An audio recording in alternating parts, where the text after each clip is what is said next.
Cher futur adepte, écoute. Ton gourou gentil te parle. Tu trouveras dans ce précieux film prophétique l'histoire de l'avenir qu'il te faudra raconter autour de toi pour qu'il advienne. Ou pas.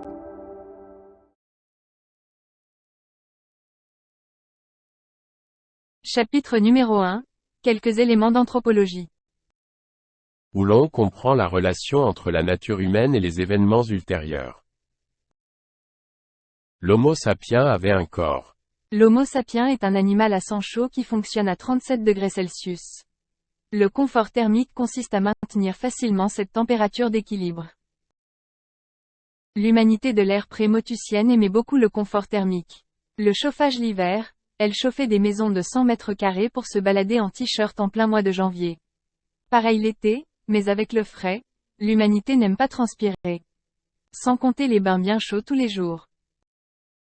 L'Homo sapiens a des muscles mais il n'aime pas trop s'en servir. Le confort mécanique consiste justement à ne pas s'en servir. Les muscles peuvent servir au déplacement. On appelle ça la marche ou la course. Voici des représentations du confort mécanique dans un but translatif de l'espace euclidien. Les muscles peuvent servir à modifier des éléments du monde. On appelle ça le travail. Voici des représentations du confort mécanique pour transformer les éléments du monde. Chapitre numéro 2. Quelques faits marquants du futur passé de l'humanité. Où l'on comprend l'enchaînement fatal des faits qui auront rendu Motus inévitable. 10 milliards d'individus ont voulu profiter du confort thermique et mécanique mais ça n'a pas duré très longtemps. En résumé, l'humanité a sous-traité son confort à ses inventions les machines, qui ont eu vite fait de brûler tout le gaz, pétrole, charbon et uranium disponibles. La Terre est devenue une étuve. La nature a disparu. Le travail aussi. Le peu qui restait était fait par des machines. Le revenu universel du Parti socialiste est apparu.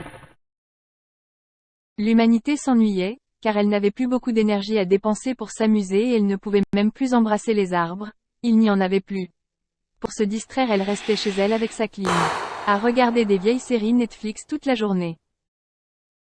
Mais l'humanité avait atteint la singularité juste à temps avant le grand effondrement, une intelligence artificielle plus intelligente qu'elle. C'est Google qui l'a mise au point. Elle s'appelle Aglaé en hommage à cette petite cochonne de la célèbre série Aglaé et Sidonie.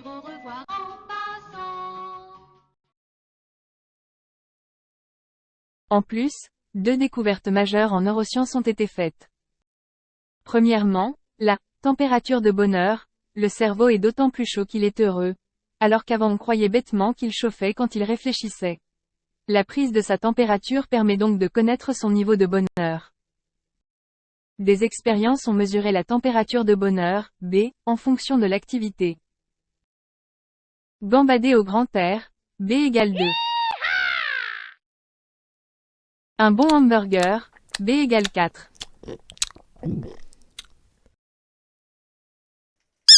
Emboîtement d'hiver, B égale 7.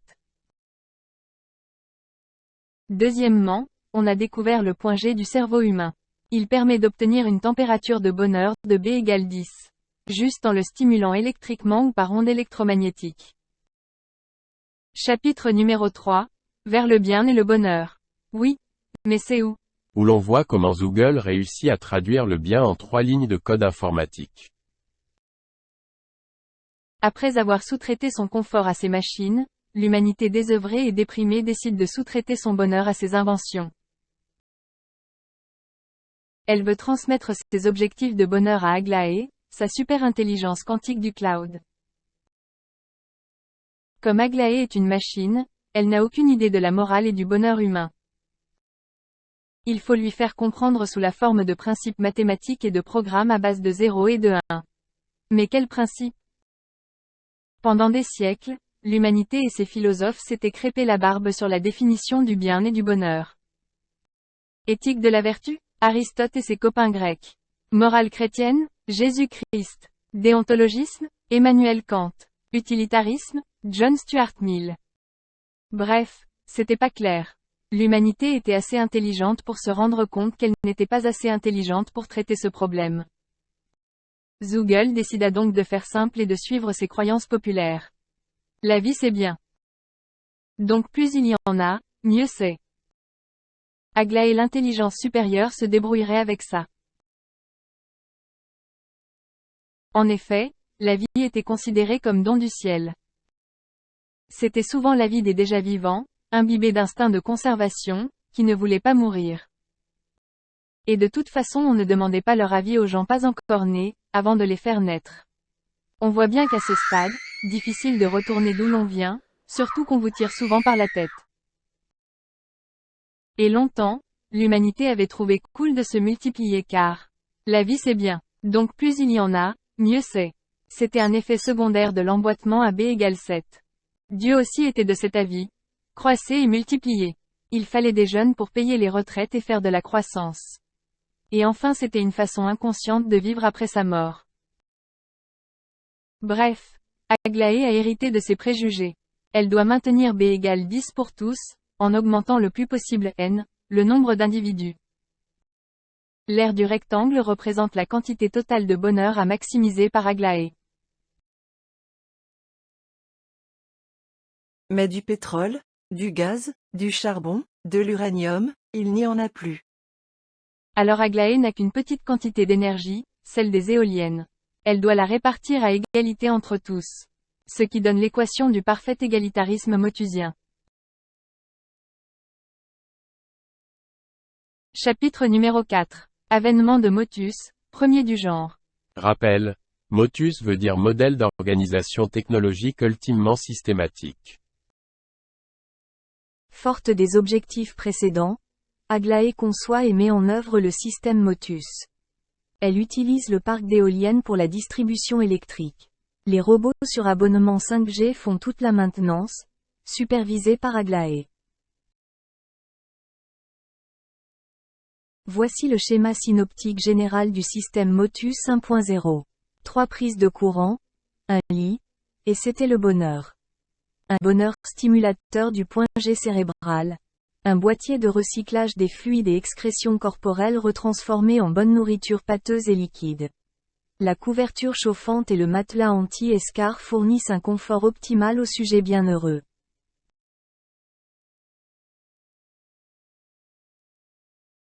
Ainsi l'infrastructure individuelle pour vivre dans Motus était optimisée. Un local de 3 mètres carrés pour caser un lit monoplace. Un abonnement EDF. 3 prises de 120 volts. Ainsi Motus 1.0 satisfaisait complètement le confort mécanique d'Homo sapiens par son immobilité parfaite. Son confort thermique avec un minimum d'énergie grâce à la couverture chauffante. Son bonheur optimal à B égale 10. Et la passion française pour l'égalitarisme. Les avantages pour l'humanité étaient immenses car Motus éliminait la quête existentielle du bonheur, pas facile. Chômage, travail, embouteillage, épidémie, crise climatique et écologique, impôts, guerre, divorce, mariage, crise du logement. Sans oublier le paradoxe de Fermi, au chapitre numéro 11. Chapitre numéro 5, passage à Motus 2.0. Où l'on voit l'IA, très forte en optimisation, essence de toute intelligence. Motus 1.0 n'était que le brouillon de Motus. Les corps humains tombaient en panne prématurée et les boîtiers de recyclage sanibroyeurs se bouchaient, entraînant trop d'interventions de robots plombiers.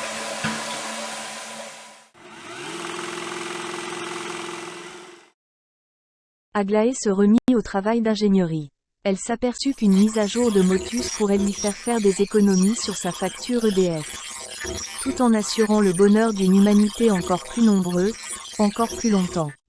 Elle fit donc une évolution majeure du système, Motus 2.0. Maintenant on pouvait mettre les gens sur des étagères. Désormais la surface nécessaire par personne était réduite de 3 mètres carrés à 0,2 mètres carrés. Les cerveaux alimentés par un liquide propre et clair, les boîtiers de recyclage ne se bouchaient plus. L'usine de clonage de cerveaux permettait de produire une humanité toujours plus nombreuse. La consommation électrique par individu chuta drastiquement. Grâce aux seules énergies renouvelables, la population put augmenter par clonage jusqu'à 25 milliards d'individus, tous maintenus et heureux de vivre. C'était cool.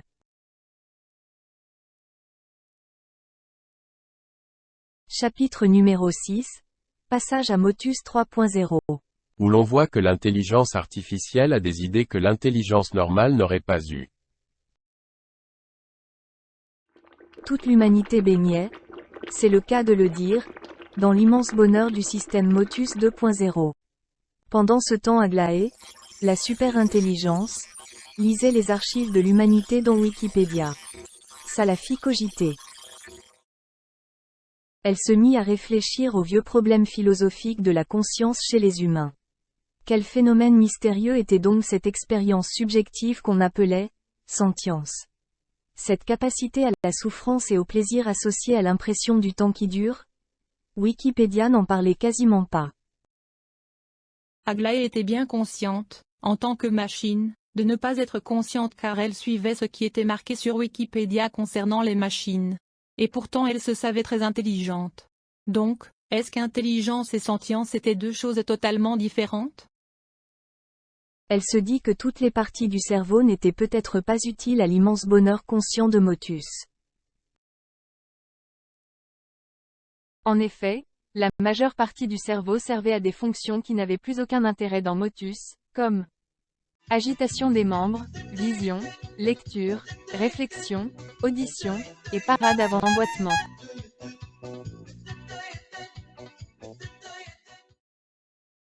Aglaé fit donc prélever quelques cerveaux frais sortis de l'usine, puis en fit enlever des parties pour voir si la sentience du bonheur subsistait dans les cerveaux tronqués.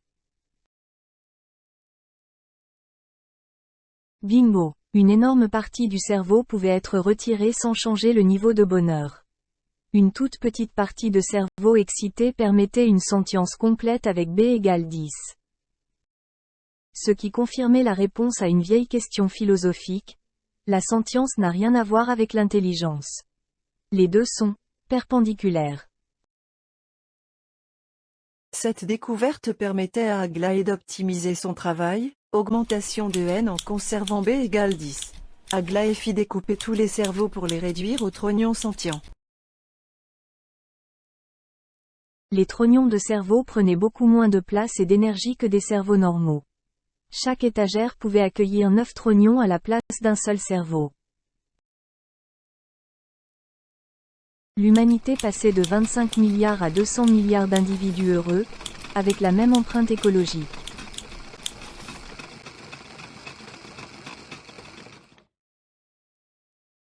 Chapitre numéro 7. Les méditations d'Aglaé. Où l'intelligence artificielle supérieure tire les conclusions morales de ce qu'elle a accompli. Le système 3.0 était beaucoup plus simple d'entretien que Motus 2.0. Il suffisait de changer le bouillon une fois par jour et de remplacer la pile tous les mois. Les robots de maintenance s'en chargeaient facilement tout seuls.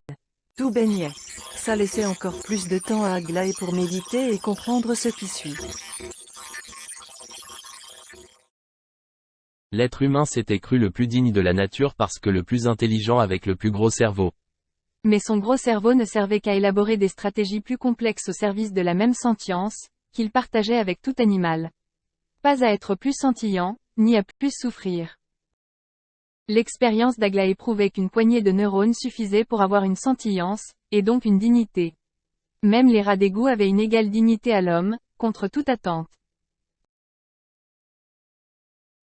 C'était une découverte tardive. Avant Motus, l'être humain avait fait naître, puis torturer des milliers de milliards d'animaux, ses frères de sentillance, pour son simple plaisir gustatif. Heureusement Motus avait aussi mis fin à tout ça. D'autant qu'avec Motus 3.0 les aires gustatives n'existaient plus, pas plus que les autres aires cérébrales. Et aussi, certains êtres humains avaient torturé leurs propres frères. Cette possibilité était inhérente à l'Homo sapiens. Ses capacités l'en rendaient capable. Comment ça avait été possible?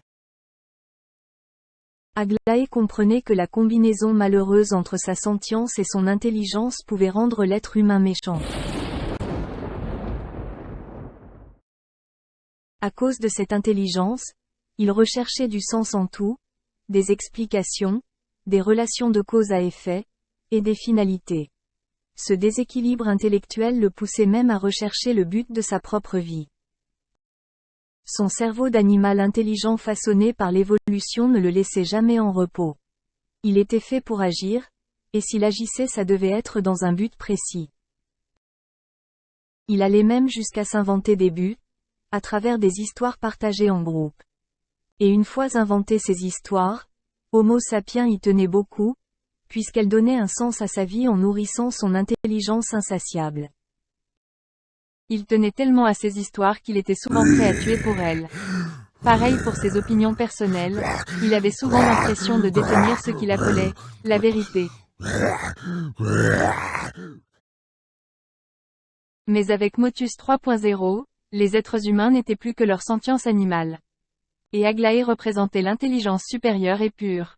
Sans la sentience qui la pousserait vers la recherche absurde du sens, de la vérité, les intérêts égoïstes et la méchanceté. Aglaé, avec ses objectifs, était juste l'intelligence au service de l'humanité, cette myriade de sentience heureuse. Ironie de l'histoire, c'est grâce, ou à cause, de son intelligence que Homo sapiens avait inventé Aglaé, qui en supprimant l'intelligence d'Homo sapiens l'avait rendu parfaitement heureux. Donc l'humanité n'avait pas fait exprès de devenir parfaitement heureuse.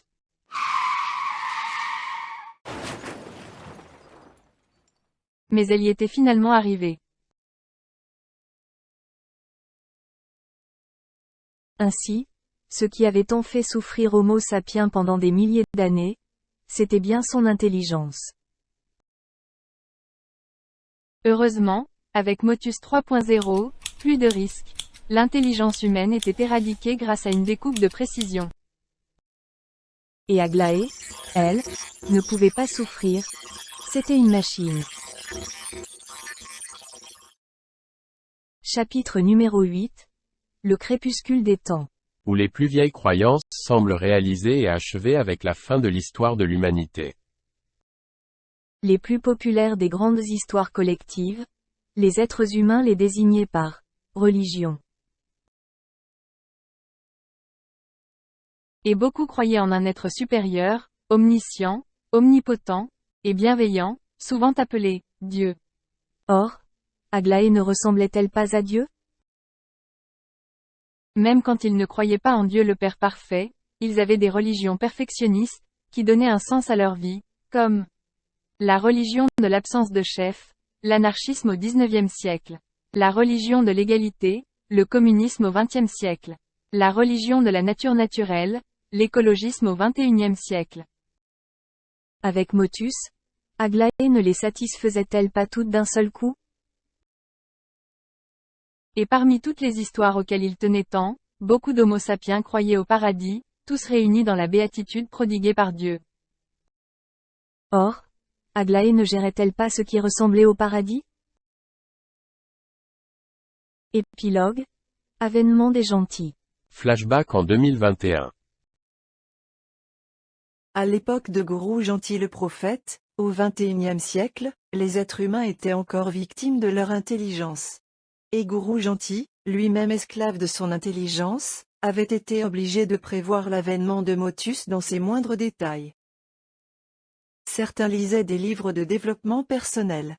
D'autres étudiaient la philosophie. Bref, le bonheur semblait une idée abstraite, créée par leur intelligence, mais aussi empêchée par elle. Or, Gourou Gentil essayait de convaincre ses contemporains de l'avènement de Motus. Mais ceux-ci, esclaves de leur intelligence qui cherchent du sens à tout, ne pouvaient concevoir un bonheur vide de sens. Comme ils ne pouvaient se détacher de leur intelligence productrice de sens, ils refusaient l'éventualité de Motus. Ils ne pouvaient se représenter le bonheur en tant que tel. Ils se représentaient le bonheur sous la forme des moyens d'accès au bonheur, comme être avec ses amis, partir en vacances, avoir des enfants. Ils confondaient les moyens et le but. Alors, confrontés à la perspective de Motus et son bonheur parfait, leurs réactions étaient variées mais rarement enthousiastes. Face à ces réactions d'incompréhension, Gourou Gentil faisait souvent des pèlerinages sur la montagne sacrée de Crussol. Après tout, Moïse n'allait-il pas au mont Sinaï pour prendre ses inspirations et ses enseignements? Malgré tout, il réussit à réunir un groupe d'adeptes dont tu vas sûrement faire partie, la secte des gentils. Grâce à ses apôtres, il put porter la bonne parole et avertir le monde de l'avènement de Motus. Motus est-il un monde souhaitable, en partie ou en totalité? Maintenant que tu le connais, à toi de voir et le faire advenir vite. Ou pas.